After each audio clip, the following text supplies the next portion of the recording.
왜 인사 안 나누세요? 서로 우리 좌우로 다시 한번 인사하겠습니다. 주의 사랑을 사랑합니다. 반갑습니다. 잘 오셨습니다. 오늘 우리에게 주시는 하나님의 말씀 디모데전서 6장입니다. 디모데전서 6장. 신약성경 340이면 디모데전서 6장 9절에서 10절 그리고 17절에서 19절 이어서 보겠습니다. 신약성경 340이면 디모데전서 6장 9절부터 10절 17절부터 19절까지 보겠습니다. 우리 찾으셨으면 자리에서 일어나셔서 하나님의 말씀 교독하여 선포합니다. 부하려 하는 자들은 시험과 올무와 여러 가지 어리석고 해로운 욕심에 떨어지나니 곧 사람으로 파멸과 멸망에 빠지게 하는 것이라. 돈을 사랑함이 일만 악의 뿌리가 되나니 이것을 탐내는 자들은 미혹을 받아 믿음에서 떠나 많은 근심으로써 자기를 찔렀도다. 17절 내가 이 세대에서 부한 자들을 명하여 마음을 높이지 말고 정함이 없는 재물에 소망을 두지 말고 오직 우리에게 모든 것을 후히 주사 누리게 하시는 하나님께 두며 선을 행하고 선한 사업을 많이 하고 나누어 주기를 좋아하며 너그러운 자가 되게 하라. 같이 읽습니다. 이것이 장래에 자기를 위하여 좋은 터를 쌓아 참된 생명을 취하는 것이니라. 아멘. 돈을 새롭게 디자인하라 제목으로 하나님 말씀 계속 나누겠습니다. 우리가 보통 디자인이라고 하는 말을 쓸 때 제일 먼저 얼핏 드는 생각은 이제 패션 디자인 우리가 생각하기 쉽습니다. 근데 요즘에는 정말 다양한 그 분야의 디자인들이 눈길을 끕니다. 뭐 헤어 디자이너, 자동차 디자이너, 뭐 건축 설계 디자이너, 뭐 가구 디자이너, 뭐 심지어는 도시 전체를 디자인한다라는 표현들을 씁니다.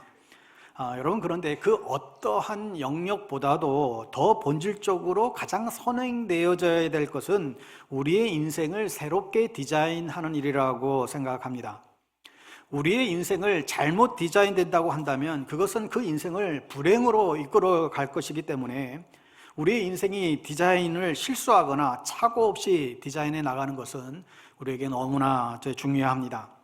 우리가 6월 첫 주에는 먼저 우리의 신앙을 먼저 다시금 디자인하자 말씀을 나누면서 치우치지 않는 신앙의 균형을 이루자 말씀을 나눴습니다. 우리가 지난주에는 나의 뜻이 아니라 하나님의 말씀에 순종하며 하나님의 뜻을 따르는 인생 디자인에 대해서 살펴보았습니다. 오늘 이 시간은 여러분들이 너무나 좋아하는 이 돈을 새롭게 디자인하자라는 말씀을 생각해 보고자 합니다. 모든 인간은 내일 일을 알 수가 없죠. 내일 일을 알 수 있는 사람은 단 한 사람도 없습니다.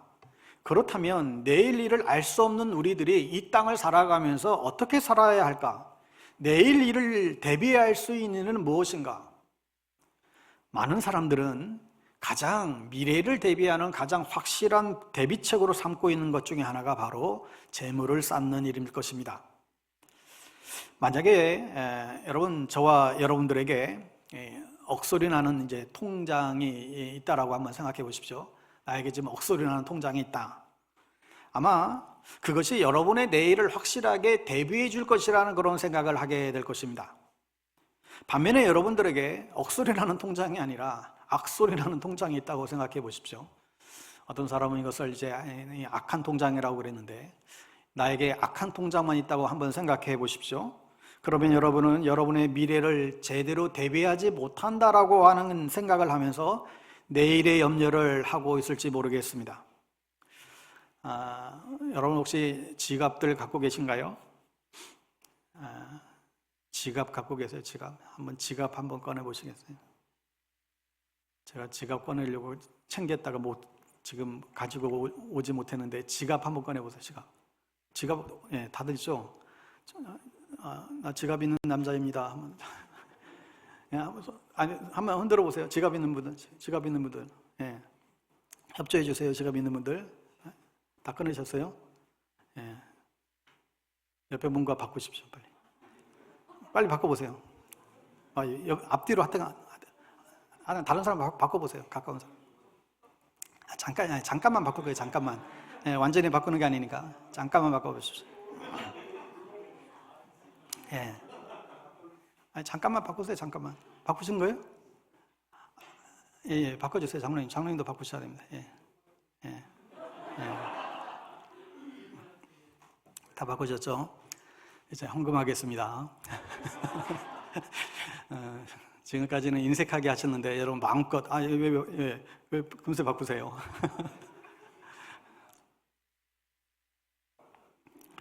예, 돌려주세요. 예, 제가 착한 목사가 돼가지고 예. 여러분 잠시 동안이지만 다른 사람이 내 지갑을 갖고 있다고 생각할 때 어떤 생각이 드십니까? 이걸 남한테 줄 때, 이게 비록 우리가 지금 교회 안에서 비록 있는 거지만 내 지갑을 다른 사람에게 줄 때 어떤 생각이 드세요? 또 그것을 헌금하자고 했을 때 순간이라도 여러분 어떤 생각이 혹 드십니까? 우리는 이 돈을 너무 이제 소중히 여기죠. 실제로 인간의 삶에 있어서 돈은 너무나 중요하고 또 가치가 또 있습니다.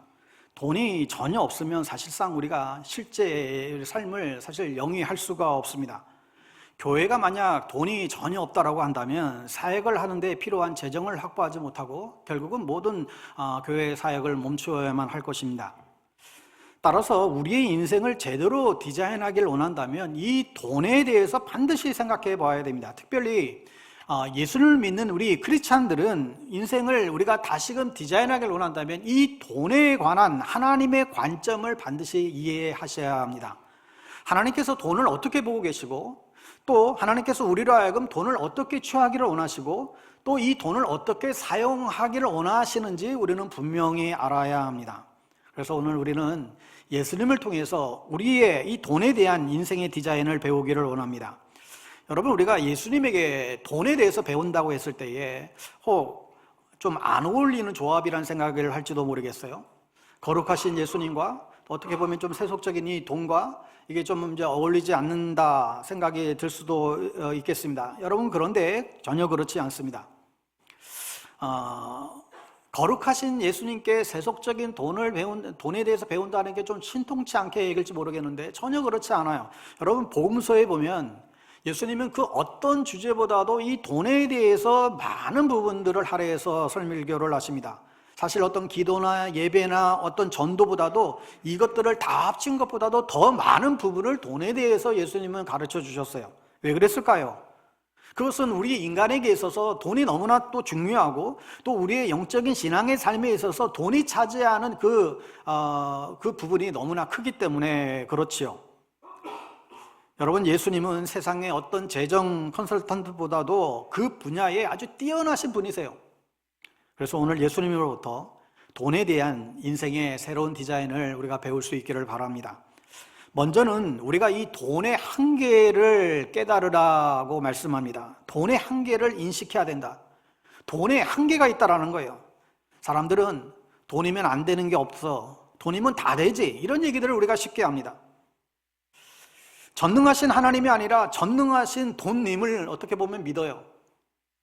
실제로 돈이 가진 그 권세와 힘은 대단하잖아요. 그래서 많은 사람들이 그렇게 돈을 버는 일에 혈안이 되는지 모르겠어요. 불확실한 내일도 내가 돈만 있으면 내일 일을 확실하게 대비할 수 있다라고 많은 사람들이 그렇게 생각을 합니다. 왜 사람들이 부자가 되길 원할까요? 불확실한 내일, 알 수 없는 내일을 대비할 수 있는 가장 확실한 방법이 부라고 생각하기 때문에 돈을 버는데 다들 열심을 냅니다. 여러분, 그러나 돈은 전능하지는 않습니다. 돈은 한계가 있어요. 여러분, 아무리 돈을 많이 소유한다 할지라도 우리의 욕심은 끝이 없기 때문에 돈은 한계가 있다는 거예요. 이 돈은 우리의 욕심을 결코 따라갈 수가 없습니다. 여러분, 설령 우리 안에 정말 무한하게 많은 돈을 소유해야 한다 할지라도 그 돈이 못하는 게 여전히 있어요. 돈이 할 수 없는 많은 부분들이 여전히 우리의 삶에는 있습니다. 여러분, 그냥 우리 일상에서 가장 쉬운 예들을 들어보게 되면 여러분, 돈으로 우리가 음식을 살 수 있지만 우리가 입맛을 살 수는 없잖아요.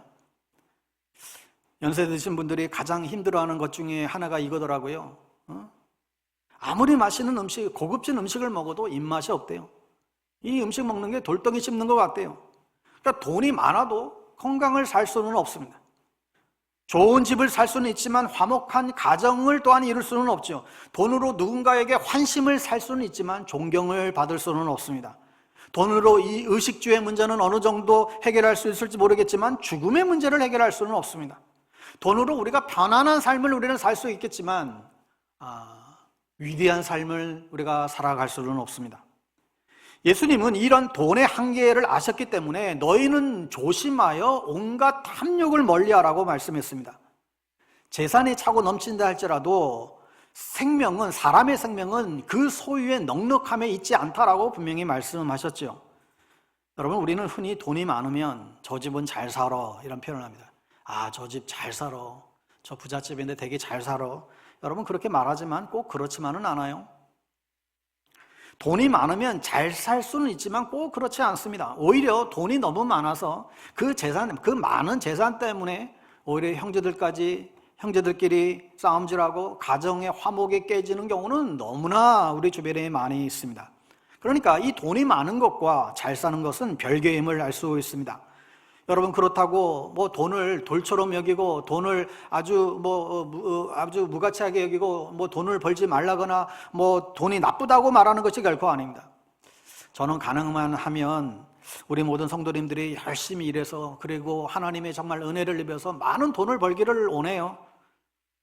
제가 여러분의 영적인 아비이기도 하지만 여러분의 세상 속에서의 삶이, 일상 속에서 삶이 너무 쪼들리지 않고 정말 여유가 있기를 원하지, 우리 교회 성도님들이 너무 다 힘들게 살고 너무 어렵게 살고 또 여러 가지 어려운 일을 얘기 들을 때마다 제 마음은 굉장히 사실 아프죠.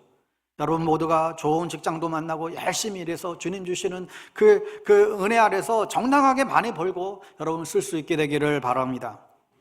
그러나 돈을 벌고 쓸 때에 돈의 한계를 반드시 기억하고 쓰시기 바랍니다. 만일 그렇지 않으면 우리의 삶이 이상하게 디자인될 것입니다. 돈의 한계를 인식하지 않고 돈을 벌게 되면 돈을 많이 벌면 많이 벌수록 우리는 돈의 노예가 되기 십상입니다. 또 반대로 내가 원했던 만큼, 내가 기대했던 만큼 돈이 벌지 못했을 때 사람들을 절망하게 되고 자신의 삶의 모든 것을 다 잃어버렸다라고 생각하기도 하죠. 여러분, 그래서 가끔 사업이 부도나거나 또 돈이 많은 것을 손실했을 때 돈이 전부라고 여겼던 인생들은 그 무게를 감당하지 못하고 안타까운 일들을 자행하는 모습들도 우리가 보게 되죠. 예수님은 내일을 대비하기 위하여 재물을 의지하는 사람들을 향하여 어리석다라는 말씀을 비유로 설명해 주셨어요. 누가복음 12장에 보면 여러분 잘 아는 비유가 나오죠. 한 부자가 밭에 소출이 풍성해지자 창고를 계속해서 크게 짓고 크게 지어서 거기에 가득 물건을 쟁겨놨습니다. 이제 내가 몇 년 동안 먹고 쓸고 할 양식이 이렇게 풍부하니 내가 이제 이것을 먹고 즐기고 누리자, 그렇게 결심을 했어요. 그때 하나님이 뭐라고 말씀하세요? 어리석은 자여, 오늘 밤에 내 영혼을 도로 찾으려니 그러면 네가 이렇게 창고에 가득 쌓아놓은 이 재물이 이게 누구 것이 되겠느냐. 그러시면서 자기를 위하여 재물을 쌓아두고 하나님께 대하여 부유하지 못한 자가 이와 같다라고 말씀하셨죠. 여러분, 우리의 미래는 우리의 소유에 달린 것이 아니라 주님의 손에 달려 있습니다. 그럼에도 불구하고 많은 그리스도인들은 자신의 불확실한 자신의 내일을 준비하려는 사람들이 많이 있습니다. 여러분, 그러므로 돈의 한계를 분명하게 인식하십시오. 돈은 결코 전능하지 않아요. 돈으로 다 할 수 있지 않습니다. 또 돈이 없다고 인생이 끝나는 것도 아니에요. 여러분, 하나님이 계시는 한 우리의 모든 인생은 다시금 시작할 수가 있습니다. 여러분, 기본적으로 하나님께서는 우리가 먹고 사는 문제, 이걸 너무 염려하지 말고, 너희들 먹고 사는 문제 그렇게 염려하지 말고 나를 믿고 살라는 거예요. 공중에 나는 들에 있는 들필들도 내가 먹이지 아니하느냐. 그러니까 나를 의지하고 염려하지 말고 내가 베풀어주는 그 섭리를 기대하며 열심히 일하면서 살면 된다는 거예요. 그러므로 돈의 한계를 인식하고 전능하신 하나님을 바라보며 그 안에서 경제활동을 해나가는 여러분 되시기를 바랍니다. 두 번째로 예수님에게 배울 수 있는 돈에 대한 지혜는 돈의 위험성을 간파해야 된다는 거예요. 돈은 한계가 있을 뿐만 아니라 돈은 위험하다는 거예요. 굉장히 위험하다. 돈에는 원래 이 지폐의 기능의 이상의 그 힘과 권세가 있어요. 돈에는 영적 지배력이 있습니다. 그래서 예수님은 마태복음 6장 24절에서 이렇게 말씀하신 것이죠. 자, 마태복음 6장 24절 화면 보면서 같이 읽습니다. 시작. 아무도 두 주인을 섬기지 못하리니 한쪽은 미워하고 한쪽은 중히 여기거나 다른 쪽을 업신여길 것이다. 너희는 하나님과 재물을 동시에 섬길 수 없다.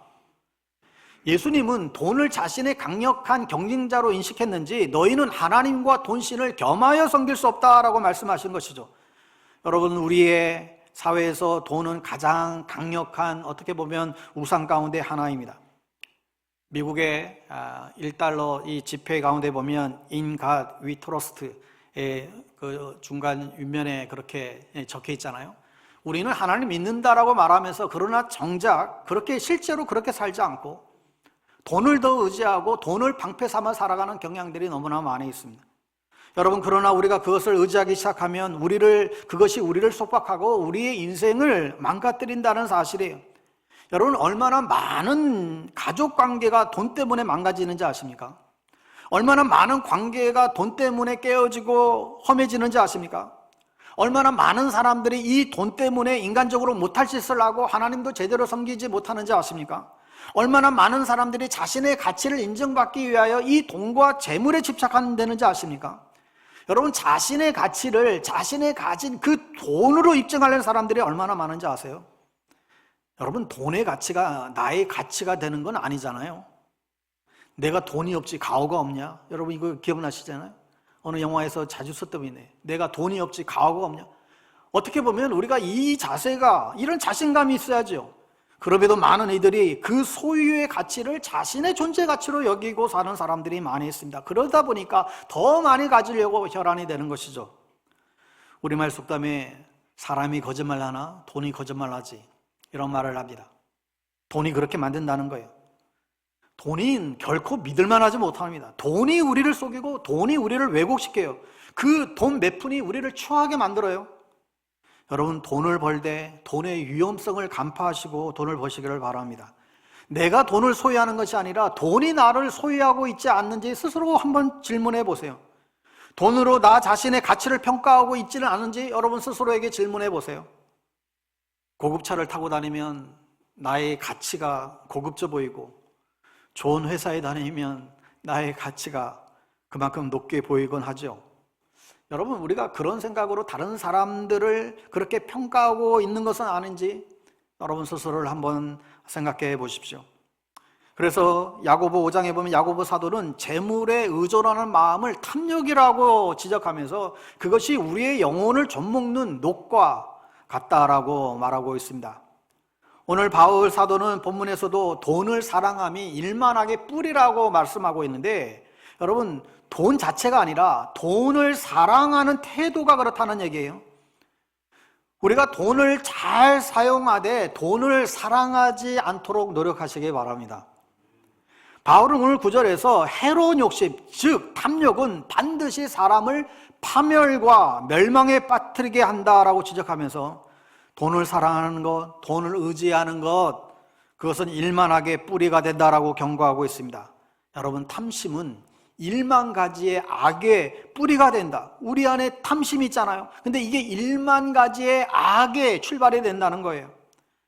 여러분, 나의 불확실한 미래를 대비하기 위해서 하나님을 의지하는 믿음을 떠나서 재물을 의존하는 마음이 우리의 탐심이고, 그것이 우리의 인생을 파괴시킨다라고 말씀합니다. 여러분, 그리고 이러한 탐심을 가진 자들은 우상 숭배하는 자들과 똑같이 반드시 하나님의 심판과 저주를 받는다고 성경은 또한 우리에게 경고해 주고 있습니다. 그래서 오늘 본문은 부자들에게만 해당되는 것이 아니라 자신의 불확실한 미래를, 내일을 위해서 하나님이 아닌 재물을 의지하려고 하는 그런 사람들은 우상 숭배자들과 같이 결코 천국에 들어가지 못한다. 이게 예수님의 말씀이에요. 그러니까 우리가 탐심을 갖고 재물을 의지하게 되면 하나님을 의지하는 영적인 감각이 아주 그냥 마비가 되기 시작해요. 뿐만 아니라 이웃에 대한 우리의 책임에 대해서도 완전히 마비가 되기 시작하고, 그래서 자기 스스로를 향한 사치와 방종에 빠지게 됩니다. 결론적으로 탐심은 하나님의 엄중한 심판에 대해서 완전히 무감각하게 만들어 버린다는 사실입니다. 종종 정말 안타까운 것은 종교계나 또 정치계나 이제 원로 되시는 분들이 마지막에 가서 이 돈 때문에 추락하는 모습을 볼 때 참 안타까울 수가 없습니다. 평생 동안 쌓았던 그 신의와 명상을 하루아침에 다 그냥 쏟아버리는 것을 보게 될 때, 아유, 돈이 뭐라고, 돈이 뭐라고 저럴까, 이런 이제 질문을 던질 수밖에 없습니다. 말년에 저렇게 욕심을 부리다가 저렇게 추한 꼴을 보이나 생각하게 됩니다. 여러분, 사람은 욕심을 가지면 결코 존경받을 수가 없게 됩니다. 삼가 모든 탐심을 물리치라고 그랬어요. 탐심을 다스려야 된다. 그렇지 않으면 우리의 모든 소중한 것을 삼키게 된다는 거예요. 여러분, 우리는 이것을 반드시 점검하셔야 됩니다. 끊임없이 우리 안에는 이 탐욕이 솟아오르기 때문에 우리 스스로에게 스스로 늘 점검하고 질문하셔야 돼요. 나는 재물을 신뢰하고 있는가? 나는 하나님을 신뢰하고 있는가? 나는 이 땅에서의 삶을 위해서 물질을 모으고 있는가? 아니면 하나님 나라 복음 전파를 위해서 나는 물질을 사용하고 있는가? 나의 물질 사용하는 것을 볼 때 나는 어떨 때에 나는 가장 행복함을 느끼는가? 이와 같은 질문들을 스스로에게, 여러분에게 질문하면서 나는 지금 재물을 신뢰하고 있는지 하나님을 신뢰하고 살아가고 있는지 스스로 점검하셔야만 합니다. 세 번째로 반드시 기억해야 될 성경의 지침은 재물은 쌓아두기 위한 것이 아니라 사용하기 위해서 주신 것이다. 재물은 쌓아두기 위한 것이 아니라 사용하라고 주신 것이죠. 그게 재물의 목적입니다. 여러분, 재물은 우리가 의미 있게 사용할 때 그 가치와 능력이 드러나는 것이지, 재물을 여러분 쌓아두고 그것을 사용하지도 않고 그러게 되면 우리의 영혼이 종과 녹이 쓸게 되고 결국 우리의 삶을 파괴하게 된다는 거예요. 그래서 하나님은 재물을 쌓아두는 자에게 복을 주시지 않고 재물을 잘 사용하는 자들에게 더 많은 복을 주시게 됩니다. 그렇다면 이 재물을 어떻게 사용해야 되는가? 오늘 본문 17절에 보세요. 17절에 보시면 내가 이 세대에서 부한 자들을 명하여, 자, 재물을 의존하는 사람들에게 지금 명령하는 거예요. 마음을 높이지 말고 정함이 없는 재물에 소망을 두지 말고 오직 우리에게 모든 것을 후히 주사 누리게 하시는 하나님께만 소망을 둬라. 그러면서 18절에 이렇게 쓰라는 거예요. 재물을 쌓아두지 말고 18절에 어떻게 쓰라고요? 선을 행하고 선한 사업을 많이 하고 나누어주기를 좋아하며 너그러운 자가 되게 하라. 이것이 재물을 의지하지 않고 하나님을 의지하는 자들의 모습임을 설명해 주고 있습니다. 그러면서 19절에 이렇게 말씀하죠. 이렇게 재물을 사용하는 것이 장래에 자기를 위하여 좋은 터를 쌓아 참된 생명을 취하는 것이니라. 이것이 장차 하나님 나라의 터전 위에 생명을 쌓는 것이다. 더 쉽게 얘기하면 천국의 보화를 쌓는 삶이라고 말씀해 주고 있습니다. 여러분, 우리가 이 세상의 재물을, 우리가 이 세상 떠날 때 재물을 가져갈 수 있는 것 한 푼도 가져갈 수가 없잖아요. 여러분, 그런데 예수님께서 이 땅의 재물을 하늘나라로 가져갈 수 있는 방법을 우리에게 가르쳐 주시고 있는 거예요.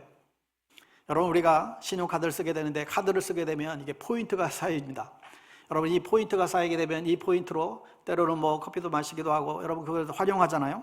여러분, 이 땅에서 지출을 할 때 그게 천국에서 포인트로 적립이 된다는 거예요. 우리식으로 얘기하면 이 땅에서 쓸 때 그게 천국에서는 그게 적립이 된대요. 여러분, 죄송한 이야기지만 여러분들이 이 땅에서 먹고 마시고 놀러 가고 그러면서 사용되는 돈은 그것이 아무리 정당한 지출이라고 할지라도 천국 통장에는 한 푼도 적립이 되지 않습니다. 우리가 이 땅에서 먹고 마시고 즐기며 노는 일에 쓰는 돈은 정당하게 벌어서 정당하게 쓰는 돈이긴 한데 한 푼도 천국에는 적립이 되지 않고 그냥 다 사라지는 돈들이에요. 그런데 이 땅에서 선을 행하고 선한 사업을 하면서 이 세상에서 지출을 하는 순간 그 돈은 천국 계좌에 적립이 된다는 것이죠. 그래서 우리는 이 땅을 떠나서 천국에 이르렀을 때 저 새하늘과 새 땅에서 우리가 받게 되는 그런 지출이 이 땅에 있다라는 것을 오늘 말씀해 주고 있습니다. 그래서 우리 주님은 우리에게 더 적극적으로 저 천국에서의 영원한 삶을 준비하기 위해서 이 땅에서 재물을 쓰라. 이것이 말세리를 살아가는 우리 그리스도인들의 재정의 원칙이라고 말씀해 주고 있습니다. 여러분, 그럼에도 불구하고 너무나 분명하고 너무나 단순한 이 말씀을 우리에게 전혀 모호하지 않는 정말 심플한 말씀을 주시는데도 불구하고 우리는 이 성경의 가르침을 듣고도 모르는 척, 또 알아도 모르는 척 그러면서 우리가 살 때가 많이 있습니다. 그 왜 그럴까요? 우리가 이 말씀을 뭐 모르는 게 아니잖아요. 알면서도 우리는 그냥 모른 듯 척하고 다 흘러버리는 그 이유가 있어요. 왜 그럴까요? 그 한 가지 핵심적인 이유는 뭐냐면 이 단어에서 찾고 싶어요. 먼저라고 하는 단어예요. 먼저. 이 먼저 하라고 하는 이 단어를 듣는 순간 우리의 생각과 우리의 뇌를 복잡하게 만들어버려요. 이 먼저라고 하는 단어가 우리를 두렵게 만들어요. 마태복음 6장 33절 말씀 같이 한번 읽습니다. 시작. 너희는 먼저 그의 나라와 그의 의를 구해라. 그리하면 이 모든 것을 더하시리라. 먼저 너의 재물을 가지고 너의 필요를 사용하기 전에 먼저 그의 나라와 그의 의를 위해서 사용하라는 거예요. 너에게 맡겨진 재물은 하나님 나라와 그의 뜻을 이루기 위하여 먼저 사용되어져야 된다. 먼저 하나님 나라의 필요를 위해서 사용하면 나머지는 너의 필요를 채워주시겠다. 너희가 더 이상 염려하지 않는 삶을 살도록 해주시겠다. 약속해 주셨죠.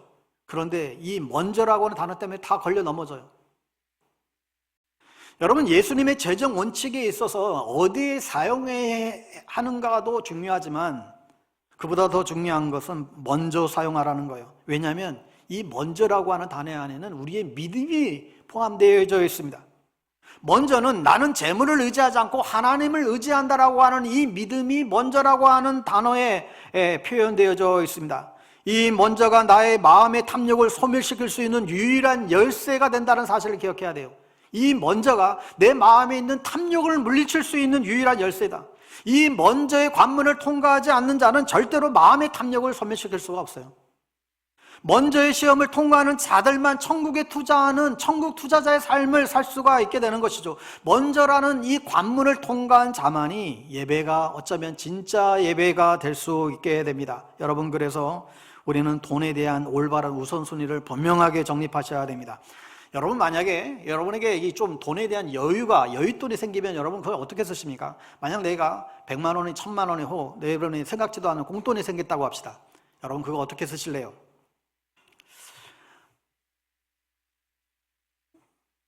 그런 일이 없습니까? 공돈 생길 일이 없나요? 생각지도 않는 돈이 여러분 들어오게 되면 그거 어떻게 쓰십니까?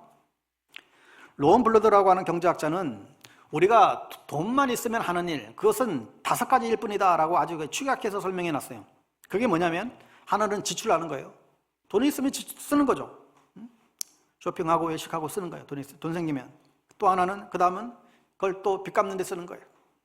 원금 이자 갚고 할부금 갚고, 그 다음엔 세금 내는 것이죠. 그 다음엔 또 저축하는 것이고, 그 다음엔 헌금하는 거예요. 헌금하고 구제하고 이런 데 쓰는 것입니다.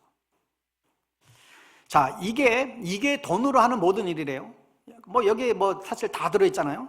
그런데 대다수의 사람들의 재정의 우선순위는 지금 화면에서 여러분 봤는데 이 1번 지출 이쪽 이 순서대로 모든 사람들은 재정을 사용한다는 거예요. 일단은 쓰고 보는 거예요. 돈이 생기면 사고 싶은 거 사고 쓰고 싶은 거 쓰는 거예요. 그 다음에 빚을 갚는 거예요. 그 다음에 세금 안 낼 수 있는가 세금 내고, 또 남는 게 있으면 저축하려고 애쓰죠. 그리고 마지막 남으면 이제 헌금하게 됩니다. 그러니 늘상 헌금할 돈은 없어요. 다 쓰고 나니까 헌금할 돈이 없죠. 이게 일반적인 사람들이 돈을 쓰는 우선순위의 형태입니다. 여러분, 그런데 만약에 이것이 우리의 재정적인 우선순위라면 우리의 인생은 결코 아름답게 디자인될 수가 없습니다. 우리는 결코 이 재정에서 자유를 찾을 수가 없게 됩니다. 항상 쓰고 빚 갚고, 그런 늘 여유가 없는 삶의 반복이에요. 늘 여유가 없으니까 늘 염려하게 되고 늘 쪼들리게 되고, 또 빈 것 또 채우려고 더 갚으려다 보니까 더 바빠지고, 그러다 보니까 사람들에게는 더 인색해지고 하나님께도 더 인색해지고. 우리가 이런 식으로 우선순위를 정하면 우리의 미래의 안정감을 잃어버릴 뿐만 아니라 하나님 나라의 진보를 가로막는 결과를 가져오게 된다는 거예요. 예수님께서는 이 우선순위를 뒤집으라는 거예요. 완전히. 제일 먼저 하나님 나라를 위하여 쓰는 물질을 가장 우선순위에 두라는 거예요. 예수님은 이 비밀을 아는 자에게 이 의식주의 안정감을 가져다 준다고 약속하십니다. 에디슨 데니엘이라고 하는 사람에 의하면 하나님이 기뻐하시는 뜻대로 물질을 사용하는 사람은, 헌금하거나 기부하거나 구제하는 이 사람은 자기의 재정에 직접 하나님을 초청하시는 것 같다라는 표현을 했어요. 하나님, 나는 하나님이 너무나 중요합니다. 제 재정 생활에도 하나님이 개입해 주셔서 제 재정을 인도해 주세요. 그래야 할 때 하나님께서 우리의 재정에 개입해 주셔서 우리를 가장 최선으로 아름다운 삶으로 응답하신다는 거예요. 만약에 우리가 이 우선순위를 뒤집어서 남는 것으로 드리려고 한다면 우리는 거의 드릴 수가 없어요. 왜냐하면 뭐 다 쓰고 없는데 뭘 드려요? 뭘 남을 섬겨요? 할 수가 없어요. 어떻게 남을 위해서 구제하고 하나님 나라를 위해서 쓰겠어요? 쓸 수가 없어요. 설사 드린다 해도 가장 최소한으로 그냥 그렇게 하는 것이죠. 흉내를 내는 것이죠. 여러분 기억하십시오. 하나님 나라와 그 의를 위한 그 돈이 우리 재정생활의 최우선순위가 되어야 돼요.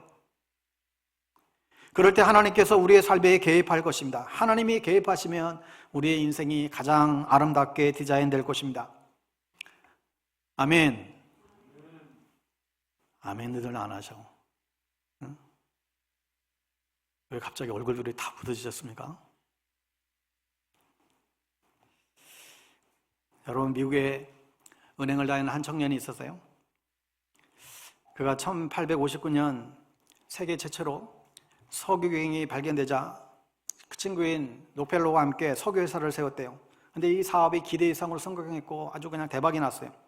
한순간에 거부가 됐는데 그가 고향인 그 오하이주의 그 클리브랜드 돌아와서 도시 곳곳에 누구든지 갈 수 있는 학교, 또 병원, 또 교회를 그렇게 세웠다 그래요. 그 사람의 이름이 루이스 헨리 세브란스라고 하는 사람입니다. 그때 1900년 어느 날 그가 뉴욕 카네기 홀에서 있는 어느 연설을 듣게 되는데, 당시의 연설자는 그 당시 조선이라고 하는 동양의 알지도 못하는 그 조그만 나라에 가서 의료 선교를 하는 에디슨 선교사였습니다.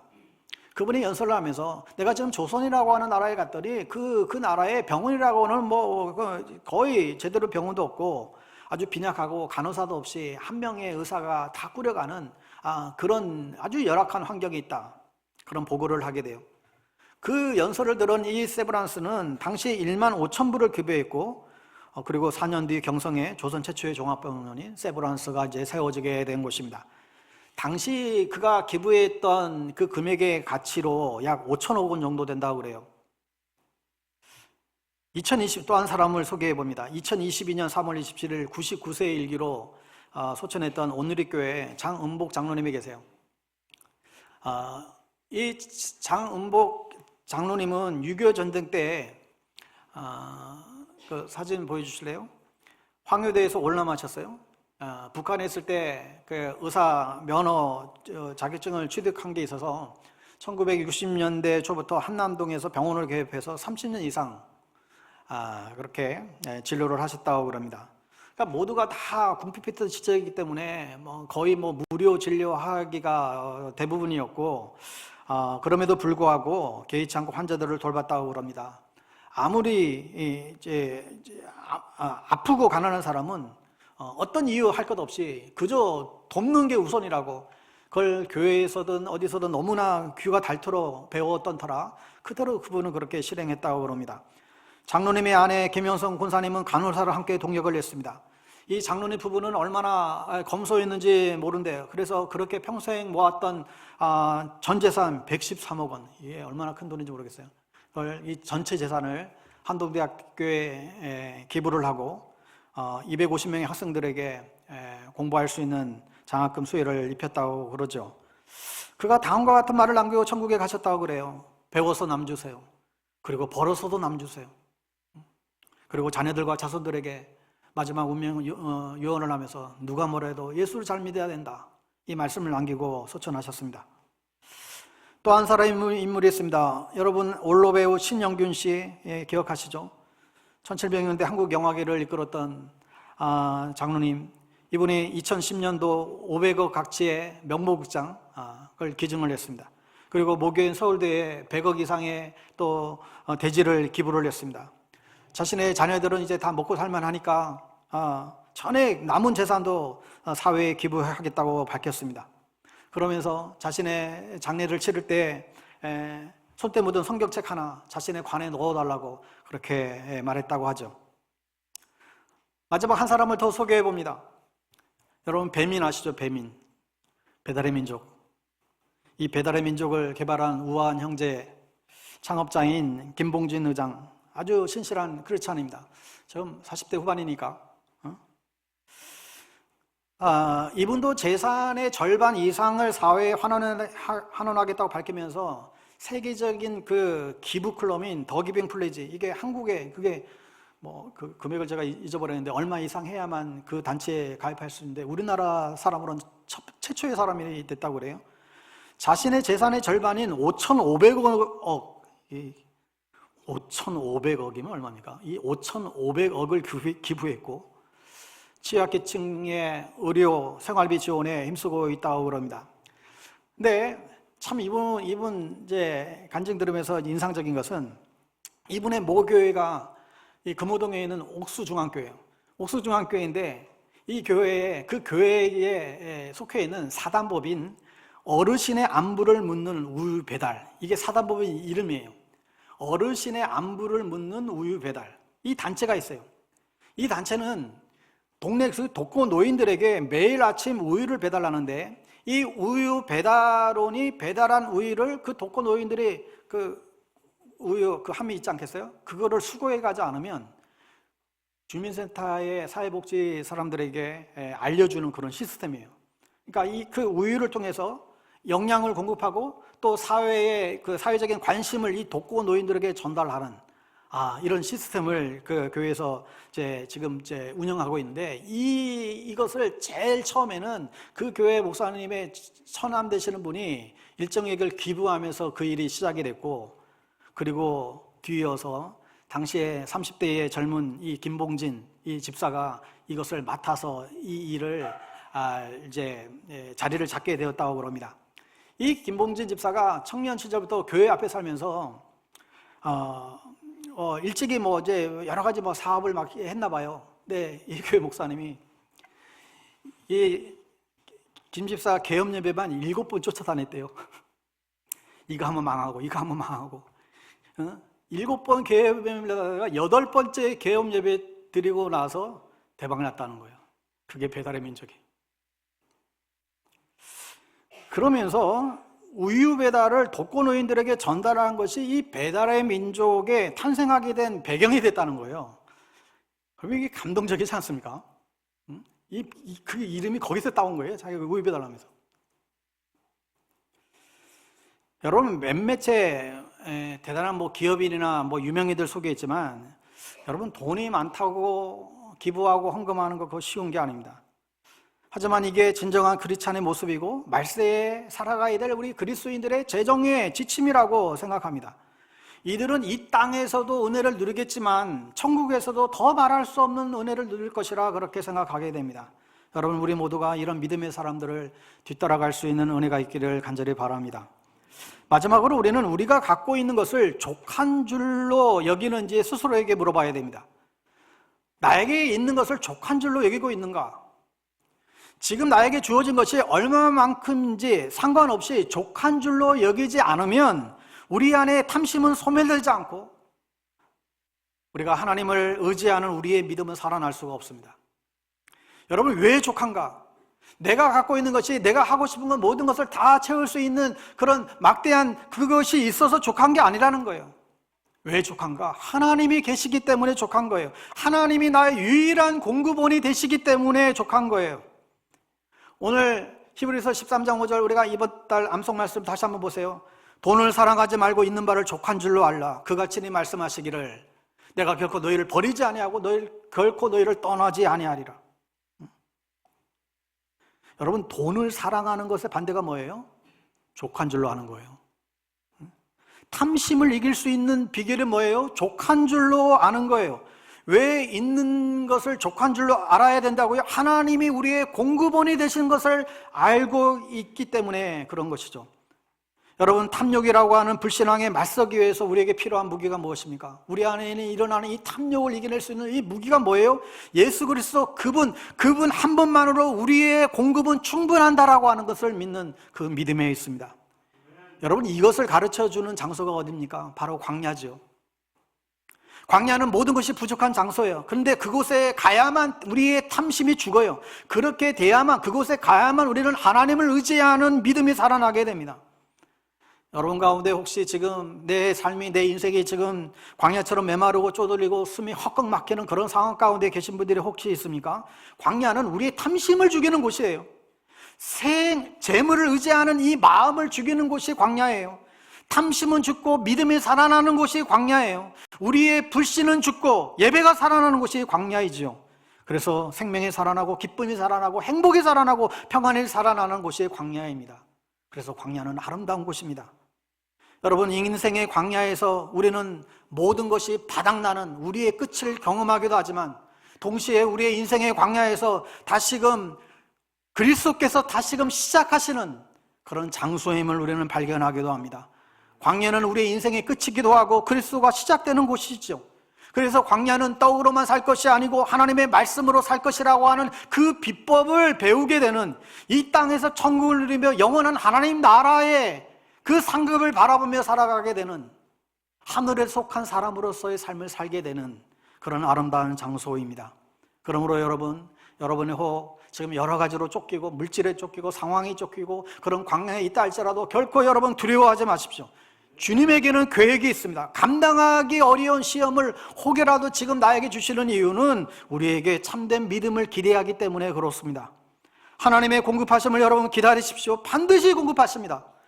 반드시 하나님이 다시 시작하십니다. 날마다 하나님의 말씀에 귀를 기울이고 하나님의 약속의 말씀을 여러분 붙들고 살아가십시오. 오늘도 주님은 분명하고 너무나 선명하게 우리에게 말씀해 주고 있어요. 두려워하지 말고 먼저 그의 나라와 그의 일을 구하라. 그래야만 이 모든 것을 너에게 더하시리라. 그러한 여러분의 모든 삶들이 다시 되시기를 예수님의 이름으로 간절히 축원합니다. 아멘. 이 시간 찬양하겠습니다. 먼저 그 나라와 그 일을 구하라. 여러분, 우리가 어린 시절부터 너무나 많이 즐겨 부르던 우리가 찬양인데, 사실 이 찬양 가사의 고백이 우리의 실제가 되었다라고 한다면 우리의 인생은 다 기적이 임했을 거예요. 이 시간 부르는 찬양의 이 고백이 여러분 우리의 그냥 입술의 고백이 아니라 정말 우리의 삶의 고백이 되고 우리의 간증이 될 수 있도록 그런 마음으로 우리가 이 찬양 하나님 앞에 소망하며 찬양 올렸으면 좋겠습니다.